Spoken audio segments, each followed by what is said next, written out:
ہم سب انسان ایسا سوچنا چاہتے ہیں. ہم یہ نہیں سوچنا چاہتے کہ ہمارا بہت نقصان ہو گیا. ہمارا جتنا بھی نقصان ہوتا ہے نا ہم اس سے کم سوچتے ہیں.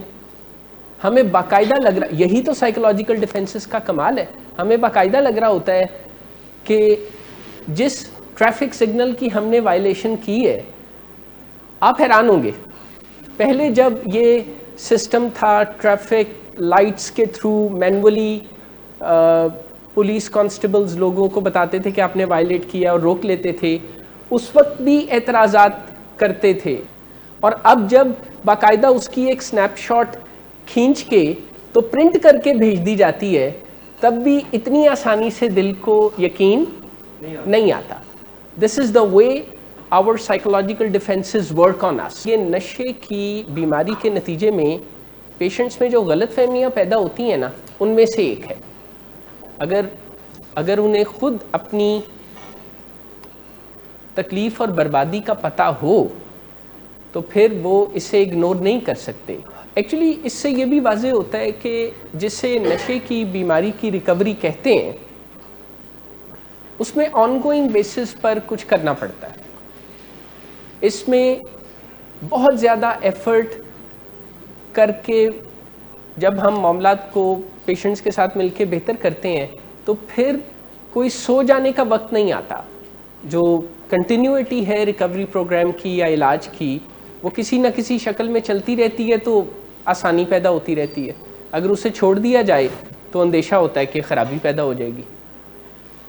لیکن اس وقت بھی ایک غلط فہمی یہ ہوتی ہے کہ آئی ایم ان کنٹرول, میں معاملات کو دوبارہ خراب نہیں ہونے دوں گا. اور یہ خیال اتنا شدید ہو سکتا ہے کچھ لوگوں میں کہ اس کو باقاعدہ ایک نام دیا جاتا ہے, اسے کہتے ہیں فلائٹ انٹو ریکوری.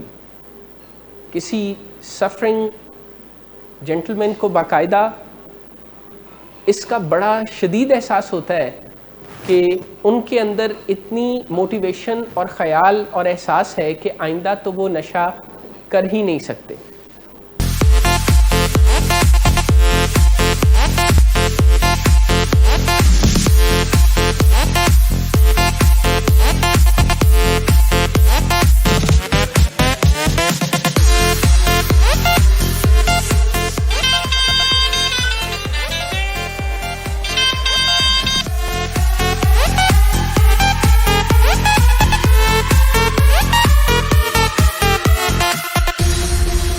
شراب نوشی کی وجہ کردار کی خرابی نہیں, موڈ کی خرابی ہے. شراب نوشی کبھی بھی نشے کی بیماری میں بدل سکتی ہے. نشے کی بیماری ہر سٹیج پر قابل علاج ہے. مدد حاصل کیجیے کیونکہ وہ ایسا نہیں کرے گا. ولنگ ویز سے مدد حاصل کیجیے, کہیں سے بھی مدد حاصل کیجیے, لیکن فوری مدد حاصل کیجیے. جس معجزے کے انتظار میں آپ نے بہت دیر کر دی, اب وہ دستک دے رہا ہے. مدد حاصل کیجیے, مدد حاصل کیجیے, مدد حاصل کیجیے.